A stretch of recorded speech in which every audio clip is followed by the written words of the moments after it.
Before moving to the next topic, I will explain you something about CPAC. है ना, Google Earth पे हम देखते हैं. Okay, so this is our country India, है ना, और ये है नेबरिंग पाकिस्तान. ये रहा चाइना. अब थोड़ा सा अगर आपको बॉर्डर एकदम लाइट में दिख रही होगी, दिस बॉर्डर, राइट, और पाकिस्तान यहां से इस तरह से चाइना से कनेक्टेड है. This part is PoK. बहुत ही लाइट है, but can you identify this part? ये पीओके रीजन है, ये वाला पाकिस्तान ऑक्यूपाइड कश्मीर. और इस पाकिस्तान ऑक्यूपाइड कश्मीर को क्रॉस करके यहां से चाइना का पार्ट आता है. ये वाला जो पूरा हिस्सा है चाइना का है. एक बात मैं बता दूं, चाइना की अगर हम बात करें, ये देखो इसका कैपिटल है Beijing, and then this China के साउथ में ये वाली जो वाटर बॉडी है, this is called as South China Sea. This is called as South China Sea. India के नीचे का ये जो ओशन है, this is called as Indian Ocean. तो इंडियन ओशन से होते हुए ये जो मलेशिया और इंडोनेशिया, इनके बीच में दो स्ट्रेट आते हैं. The passage between two areas, यहां से स्ट्रेट ऑफ मलक्का से पास करते हुए, मान लीजिए कोई शिप है जो इंडियन ओशन से क्रॉस हो रहा है, वो पहले स्ट्रेट ऑफ मलक्का से जाएगा, फिर साउथ चाइना सी से होते हुए फिर चाइना में एंटर होगा. ठीक है, तो ये ट्रेड रूट है बेसिकली जो चाइना फॉलो करता है. कोई भी उसका अगर इधर उसका वेस्टर्न कंट्री से अगर कोई भी कंसाइनमेंट आना है, अगर रेड सी से होते हुए, मेडिटेरेनियन सी से होते हुए, है ना, या इस ये जो कंट्रीज हैं जिनको पर्शियन गल्फ भी कहा जाता है, if you can see Iran, Iraq, Kuwait, Riyadh, है ना, सऊदी अरेबिया है, ये यूएई है, तो ये सारे ऑयल एक्सपोर्टिंग कंट्रीज हैं. चाइना भी इन्हीं से ऑयल खरीदता है, पेट्रोलियम खरीदता है. तो इस रास्ते से होते हुए, अभी I will explain in detail, I am just giving the brief idea. Indian ocean को क्रॉस करते हुए फिर यहां से बे ऑफ बंगाल से होते हुए, इन दोनों के बीच में से स्ट्रेट ऑफ मलक्का से होते हुए, साउथ चाइना सी से होते हुए, फिर जाके कहीं ये शंघाई या बीजिंग के पास सामान पहुंचता है. So it is a very very long route for China. ठीक है, बहुत टाइम लगता है उनको, उनका टाइम भी वेस्ट होता है, पैसा भी वेस्ट होता है, because it is a very long route. अब क्या किया 2013 में, थोड़ी कहानी जैसा है, सुन लो तो समझ में आएगा. 2013 में चाइना के जो प्रेसिडेंट शी जिनपिंग ही थे, तभी आ गए थे वो.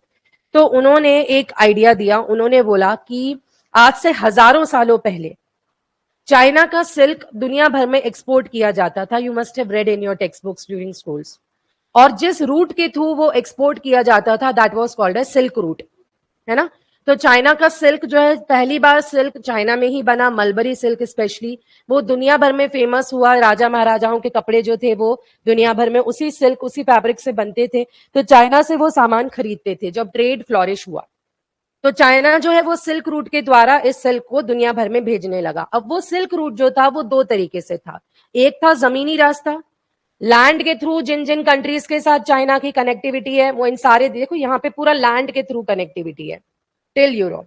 ठीक है, तो वो लैंड के थ्रू भेज सकता था. जिन देशों के साथ लैंड के थ्रू कनेक्टिविटी नहीं थी, तो वो पानी के रास्ते से पूरा ट्रेड जो है वो अपना करता था. बड़े बड़े जहाज जो हैं उनमें सिल्क अपलोड होके और पूरा पूरा दुनिया भर में बेचा जाता था.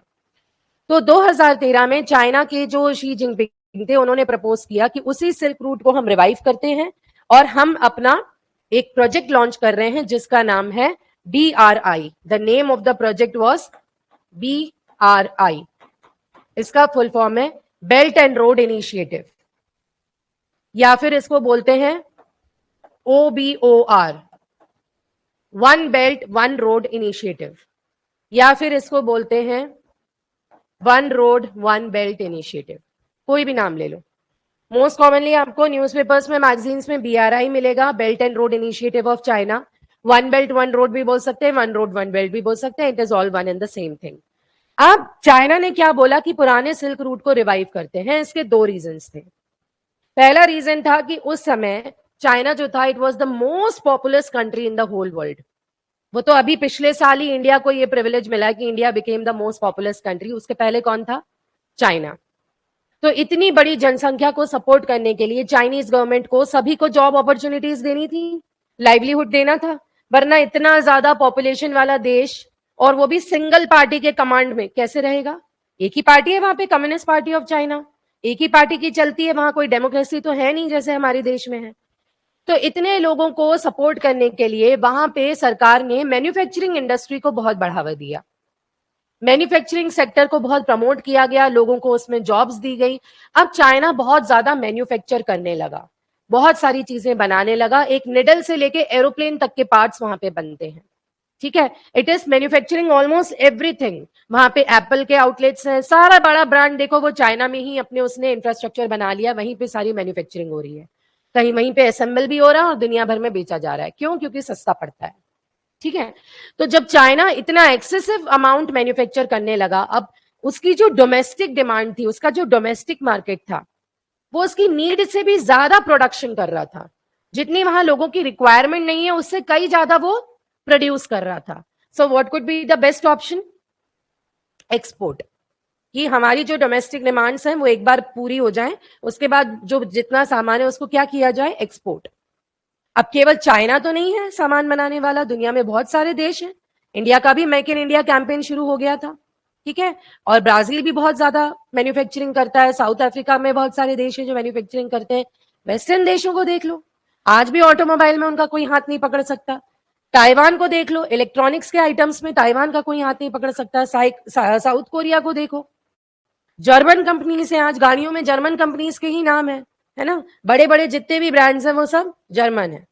तो चाइना को लगा कि इतना कंपटीशन है पूरी दुनिया में, तो कोई भी देश केवल हमारा माल तो नहीं खरीदेगा, क्योंकि उसको इंडिया से भी मिल रहा है और बाकी देशों से भी मिल रहा है। तो इसलिए उन्होंने प्रपोज किया बीआरआई कि हम अपना सामान एक्सपोर्ट करने के लिए एक रूट डेवलप करेंगे, ताकि आसानी से हम सामान को उन रूट्स के द्वारा दुनिया भर में एक्सपोर्ट कर पाए, ठीक है। So under Belt and Road Initiative, China first develop the route, land route and sea route. दूसरा, हर दुनिया में जितने भी देश थे उन देशों में जाके चाइना उनको उनको बोलना चाहिए मैन्युपुलेट करने लगा। उन देशों को ये बोलने लगा कि तुम्हारे देश में इंफ्रास्ट्रक्चर बनाओ, तुम्हारे देश में रोड्स बना के देंगे हम, तुम्हारे देश में रेलवेज बना के देंगे, एयरपोर्ट्स बना के देंगे, बंदरगाह पे हार्बर बना के देंगे, जो जहां पे पोर्ट्स होते हैं, जहां शिप्स डॉक करते हैं। So we will construct harbours for you, पूरा का पूरा मशीनरी वहां पे लगा के देंगे, ठीक है। आपके देश में हम इंफ्रास्ट्रक्चर डेवलपमेंट करेंगे, हम आपको लोन देंगे उसके लिए, क्योंकि सामान तो हमको ही बेचना है, चाइना को ही अपना सामान एक्सपोर्ट करना है हर एक देश में जाके। तो वो इंडिविजुअली हर देश को जाके टारगेट करने लगा और बोलने लगा हम आपके देश में इतना इंफ्रास्ट्रक्चर बनाएंगे, हम आपको ये पैसा देंगे in the form of loan. जब आपके देश में इंफ्रास्ट्रक्चर बन जाएगा, रोड्स बन जाएंगे, हाईवेज बन जाएंगे, ब्रिजेस बन जाएंगे, एयरपोर्ट्स बन जाएंगे, नदियों के लिए सारी चीजें बन जाएंगी, पोर्ट्स बन जाएंगे, बंदरगाह बन जाएंगे, तब आपके देश में रेवेन्यू जनरेट होने लगेगा, ऑब्वियसली आप डेवलप हो जाओगे। किसी भी देश की डेवलपमेंट जो है वो उसकी रोड कनेक्टिविटी पे डायरेक्टली डिपेंड करती है। एक बहुत ही फेमस पॉलिटिशियन है अमेरिका के, जिन्होंने कहा था America is not developed because it is very very rich and it has all the resources. America is developed because it has a very well road connectivity, गांव गांव से शहर की कनेक्टिविटी है। तो रोड्स की कनेक्टिविटी डिटरमाइन करती, बहुत इंपॉर्टेंट रोल प्ले करती है किसी भी देश के डेवलपमेंट में।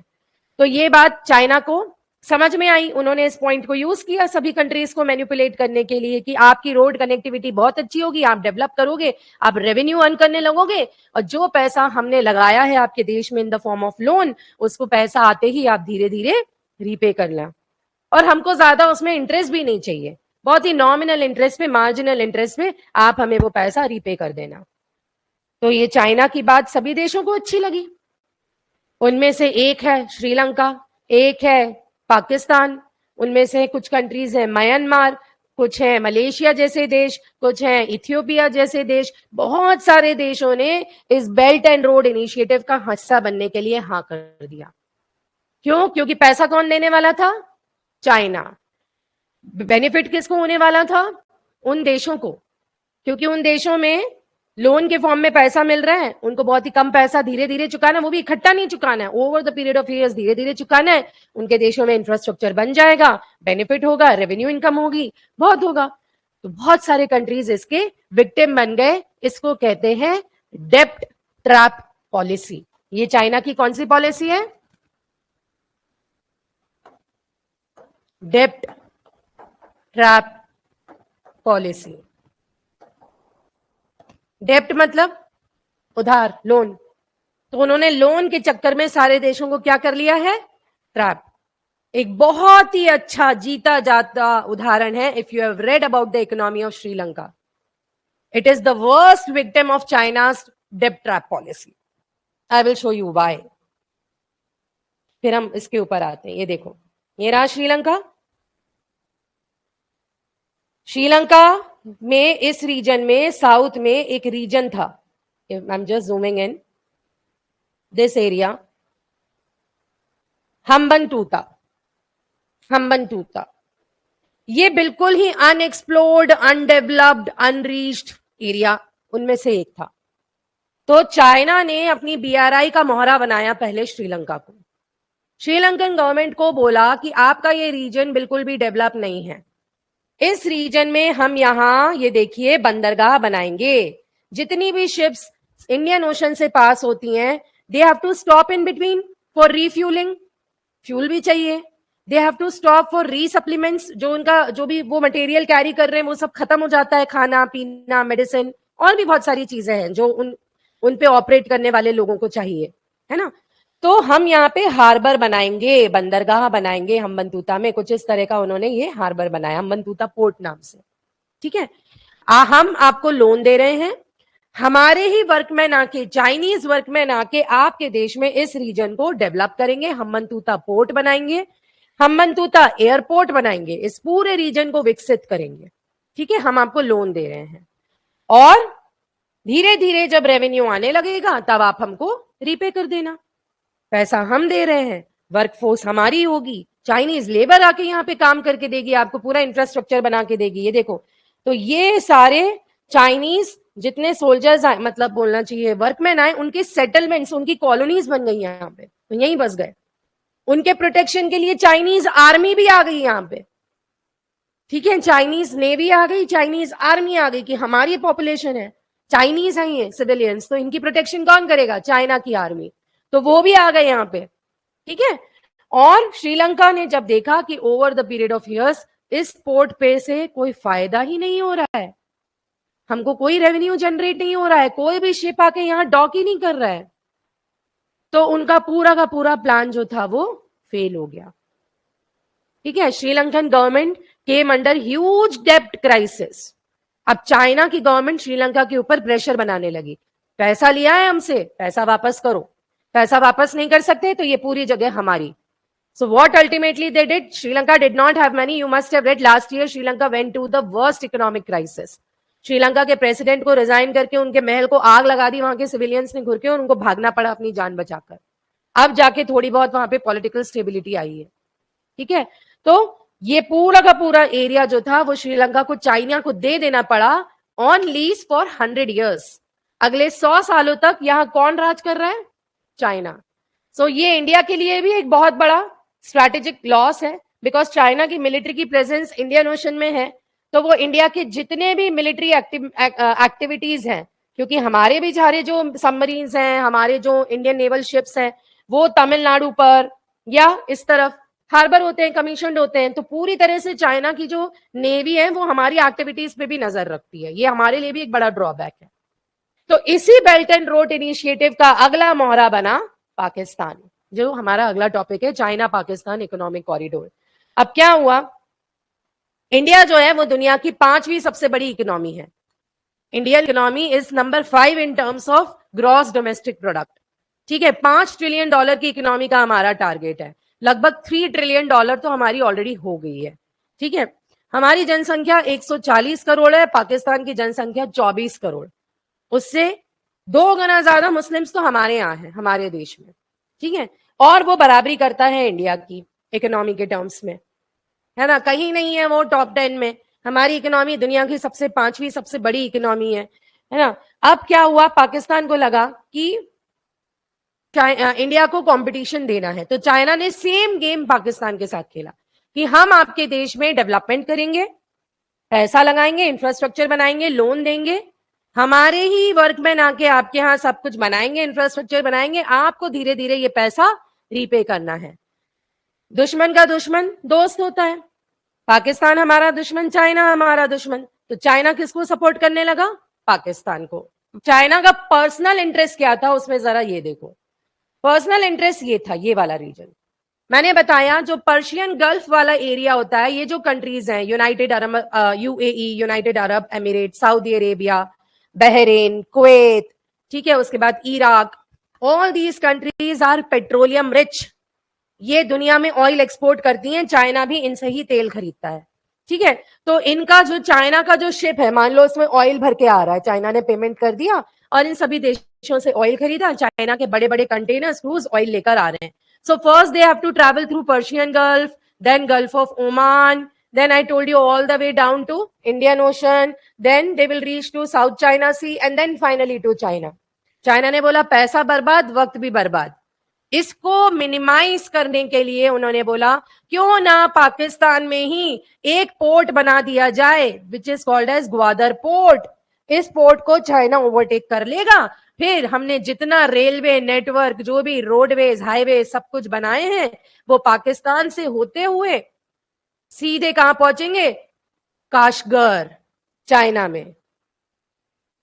तो इतना लंबा डिस्टेंस नीचे से जो हम वाटरवे से ट्रैवल कर रहे हैं वो कम हो जाएगा, है ना। और हर साल का 2 बिलियन तक का अमाउंट चाइना सेव कर पाएगा। $2 billion China would be able to save, ठीक है, इन टर्म्स ऑफ मनी, और टाइम तो बचेगा ही बचेगा। तो उन्होंने बोला कि पाकिस्तान में ही पोर्ट पे ये सारा सामान यहां से आके यहीं हम अनलोड कर लेंगे और फिर पूरा रास्ता जो है वो डेवलप करके सीधा यहाँ पे कशगर में एंटर हो जाएगा। और कशगर की भी अपनी एक कहानी है, चाइना के कशगर की एक कहानी है। आप देखिए, जब आप चाइना का मैप देखेंगे, so eastern part appears to be green, isn't it? Western part appears to be deserted and mountainous. तो ये डेजर्टेड है, यहां ज्यादा पॉपुलेशन है ही नहीं। 90% of China's population is residing in eastern part. Only 10% of the population is settled in these, आप बोल सकते हैं, undeveloped areas. तो अगर कशगर में भी इस तरह का एक हब बन जाता है, एक्टिविटी सेंटर बनता है कि पूरा सामान वहां से इंपोर्ट हो रहा है, तो कशगर के अराउंड डेवलपमेंट होने लगेगा। The western part of China will be develop. It will be possible to easily shift people from eastern part, heavily populated, densely populated eastern part to the west. जब इस reason में development हो जाएगा, infrastructure बन जाएगा, तो बाकी देश को भी थोड़ी राहत मिलेगी।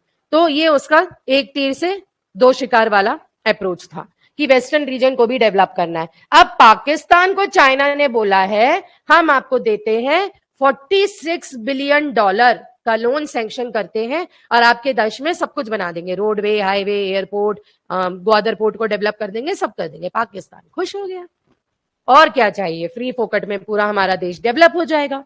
At the cost of what? China के आर्मी, चाइना का लेबर वहां आके काम कर रहा है, सेटल हो रहा है, पूरा चाइनीज प्रोटेक्शन मिल रहा है उनको। ठीक है, बनाओ। इसी कॉरिडोर को बोला गया, ये जो पैसेज बनाया ना लंबा, इसी को बोला गया है चाइना पाकिस्तान इकोनॉमिक कॉरिडोर। अब चाइना पाकिस्तान इकोनॉमिक कॉरिडोर से भारत को बड़ी प्रॉब्लम है, और जेन्युइन प्रॉब्लम है, और होनी भी चाहिए। क्यों? क्योंकि उनका ये जो चाइना पाकिस्तान इकोनॉमिक कॉरिडोर है, ये पीओके से पास होगा, पाकिस्तान ऑक्यूपाइड कश्मीर से। तो Pakistan occupied Kashmir is already a disputed territory. India आज भी उसको, उस क्षेत्र को अपने नक्शे में ड्रॉ करता है। इंडिया की गवर्नमेंट की एक बॉडी है जिसका नाम है सर्वे ऑफ इंडिया, ठीक है। सर्वे ऑफ इंडिया का काम होता है इंडिया के सारे रीसेंट मैप्स को ड्रॉ करना और उसको पब्लिक डोमेन में रिलीज करना। तो सर्वे ऑफ इंडिया जब मैप बनाता है, आज भी पाकिस्तान ऑक्यूपाइड कश्मीर को कश्मीर इंडिया का हिस्सा बताता है। This region is divided in two parts. One is a part of Union Territory of Jammu and Kashmir and rest is a part of Union Territory of Ladakh. हम सीओके को भी अपना ही हिस्सा बनाते हैं, हम ये पूरा बनाते हैं अपने मैप में। हम ये ऐसा नहीं बनाते कि इधर से सीओके चला गया, इधर से पीओके चला गया, नहीं, हम पूरा बनाते हैं। तो ये डिस्प्यूटेड एरिया से पास होगा इनका CPEC, China Pakistan economic corridor, इसलिए इंडिया को प्रॉब्लम है। क्यों चाइना ने ऐसे डिस्प्यूटेड टेरिटरी में कंस्ट्रक्शन के लिए हाँ भरी है? अगर वहां कंस्ट्रक्शन हो जाता है तो हम बहुत बड़े स्ट्रैटेजिक लॉस में आ जाएंगे। You have read about there is one glacier called as Siachen glacier, पढ़ा है? एक ट्राई जंक्शन है यहाँ पे इस पीओ के एरिया में जिसको कहते हैं सक्शगम वैली। जस्ट उसके ऊपर एक ग्लेशियर, ग्लेशियर क्या होते हैं? बर्फ की चट्टानें। तो इंडिया का मिलिट्री आउटपोस्ट है वहां पे सियाचिन ग्लेशियर पे, जो हमने 1982 से कब्जा कर रखा है। 1982 से हमारे सोल्जर्स जो है वो वहां पे तैनात हैं। इतने गंदे वाले टेम्परेचर में वहां दिन रात रहते हैं, वहां कुछ खाना नहीं है, कुछ नहीं है, वहां हमारे सोल्जर्स दिन रात तैनात हैं just to safeguard our borders. तो वो भी पूरा सब डिस्प्यूट में आ जाएगा। तो सबसे बड़ी बात है कि पाकिस्तान को तो मजा आ रहा था इंडिया को छेड़ने में, लेकिन चाइना ने भी इस कॉरिडोर को साइन कर दिया और अप्रूव कर दिया डिस्प्यूटेड टेरिटरी में प्रोजेक्ट। अब बात करते हैं कि अभी क्या हुआ है। अभी ये हुआ है कि उस चाइना पाकिस्तान इकोनॉमिक कॉरिडोर में तीसरे मेंबर की एंट्री हो गई है, और वो तीसरा मेंबर और कोई नहीं, वो है अफगानिस्तान। और अफगानिस्तान का इतिहास अभी आपको पता ही है, 2-3 साल पहले की बात है। तालिबान नाम का आतंकवादी संगठन, जो अफगानिस्तान की सरकार थी, जो डेमोक्रेसी से चुनी गई थी, लोगों द्वारा इलेक्ट होकर चुनी गई थी, उसको हटा के तालिबान ने वहां टेक ओवर कर लिया है। And now Afghanistan is not recognised by any country in the world except for few idiots like Pakistan and China.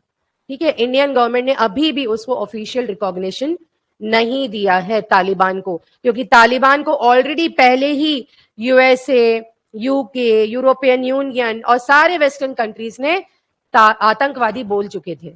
तो how can you recognise a government which is formed by such terror outfit, right? So now in this China Pakistan economic corridor नए member की entry हो गई है, which is Afghanistan. Few projects will be constructed by China in Afghanistan. उनको तो चाहिए ही है ये कि दुनिया भर के कंट्रीज हमको रिकॉग्नाइज करें, हमारे देश में पैसा लगाएं, ताकि हमें रिकॉग्निशन मिले और हम अपनी मन मुताबिक सरकार चलाएं, देश चलाएं। ठीक है, India has objected to the expansion of CPEC in a third country, और इंडिया के जो मिनिस्ट्री ऑफ एक्सटर्नल अफेयर्स है उनकी तरफ से स्टेटमेंट आया कि हम चुप नहीं बैठेंगे, ऐसा नहीं होने देंगे कि अफगानिस्तान भी इसमें एंटर कर ले और डिस्प्यूटेड एरिया में प्रोजेक्ट बने। तो सारी पूरी कहानी जो है वो मैंने आपको समझा दी कि क्या है क्या नहीं है। कुछ फैक्ट्स हैं जो पता होना चाहिए, जैसे कि CPEC is a 3000 kilometre long corridor. 3000 kilometre के डिस्टेंस में सब कुछ बनाया जाएगा, रोड, हाईवेज, रेलवेज, है ना, एयरपोर्ट, सब कुछ। Sea and land based corridor aims to secure shorten the route for China's energy imports from Middle East. I just told you, Middle East से जो भी चाइना इंपोर्ट कर रहा है उसको शॉर्ट करने के लिए ये प्रोजेक्ट बनाया जा रहा है। ग्वादर पोर्ट में इंडिया का एंगेजमेंट, मैं बताती हूँ। देखो, इस पोर्ट के बारे में एक इंटरेस्टिंग चीज और है। ये जो पोर्ट है ग्वादर पोर्ट, ये बंदरगाह, इसको ना मैं जूम इन करके दिखाती हूँ। देखो कितना डेवलप किया है इसको चाइना ने। सैटेलाइट इमेजेस आर अवेलेबल, अलग अलग फेजेस में बनेगा, phase 1, phase 2। Why it is not showing?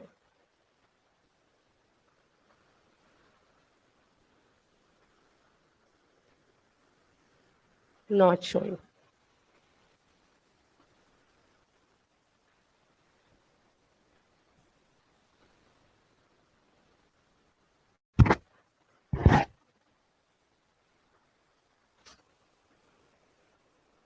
Not loading.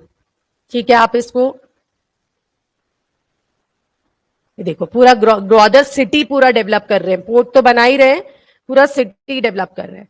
Gwadar के जस्ट पास में ये देखो, ये बॉर्डर दिख रही है। Now this is the international border between Iran and Pakistan. ये अब ये ईरान शुरू हो गया। तो इस मूव को काउंटर करने के लिए, अब देखो एक बात बताओ, जब चाइना ग्वादर पोर्ट पे बैठेगा, काम करेगा, चाइना की आर्मी वहां मॉनिटर करेगी, नेवी वहां मॉनिटर करेगी, तो इसी रीजन से तो इंडिया भी ऑयल खरीदता है, इसी पर्शियन देशों से तो इंडिया भी ऑयल खरीदता है। अगर आगे चल के कोई कॉन्फ्लिक्ट हुआ, जैसे कि अब भी हुआ था यही वाला, अगर कॉन्फ्लिक्ट होता है तो इंडिया से जो भी कंटेनर्स यहाँ पे आ रहे हैं, इंडियन एक्सपोर्ट्स, इंडियन इंपोर्ट्स हैं जो भी, वो आ रहा है, तेल आ रहा है, तो यहां से अटैक हो सकता है। पाकिस्तान की और चाइना की मिलिट्री मिलके ग्वादर पोर्ट से उन क्रूजेस के ऊपर, मतलब उन कंटेनर शिप्स के ऊपर अटैक कर सकती है, हमें नुकसान पहुंचाने के लिए। बिकॉज अब समझो, वो ऑयल कुछ लाखों का या कुछ करोड़ों का नहीं होता, वो 1000 करोड़ों का होता है। It is in billions of dollars. So the worst बोलना चाहिए attack which you can ever do on a country is to hit it economically, आप उसकी इकोनॉमी को नुकसान पहुंचाओ, उसकी इकोनॉमी उसकी बैकबोन होती है। एक देश की, जैसे श्रीलंका के हाल हुए, उसकी इकोनॉमी उसकी बैकबोन होती, पानी का एक बॉटल 2,000 रुपए में भी बिका है। ठीक है, तो अगर यहां से इंडिया को डैमेज पहुंचाने की वो कोशिश करते, तो इस चीज को समझते हुए इंडिया ने ग्वादर के पास ही ईरान में इन्वेस्टमेंट्स किए, छाबहार पोर्ट में, और इंडिया ने ईरान की गवर्नमेंट के साथ अग्रीमेंट साइन किया कि we will develop this Chabahar port. ठीक है, तो हमारी भी मिलिट्री की यहां पे प्रेजेंस होना चाहिए। कुछ समय पहले यहां पे कुछ आतंकवादी हमले हुए थे, सेम रीजन, जब इंडिया और चाइना के बीच में टेंशन बहुत बढ़ गए थे, हालांकि that is a different issue, we will discuss. थोड़े समय के लिए यहां पे ना मिलिट्री इंस्टेबिलिटी हो गई थी। तो जब इंडिया के शिप्स इस रीजन से आ रहे थे, इंडिया के कंटेनर्स इस रीजन से आ रहे थे ऑयल को कैरी करके, तो हमारी जो नेवल प्रेजेंस थी यहाँ पे चाबार पोर्ट ने, तो दोनों तरफ उसको सिक्योरिटी देते हुए आगे लेकर आए थे मुंबई पोर्ट तक। So that was one of the way to counter the China's approach कि वो ग्वादर पे बैठा है, तो उसको काउंटर करने के लिए इंडिया जो है वो कहां बैठा था, छाबहार पर, ताकि हमारे यहां से आने वाले जो कंसाइनमेंट्स है उनको कोई नुकसान ना पहुंचे। ठीक है, so this is the entire story of CPEC. समझ में आया?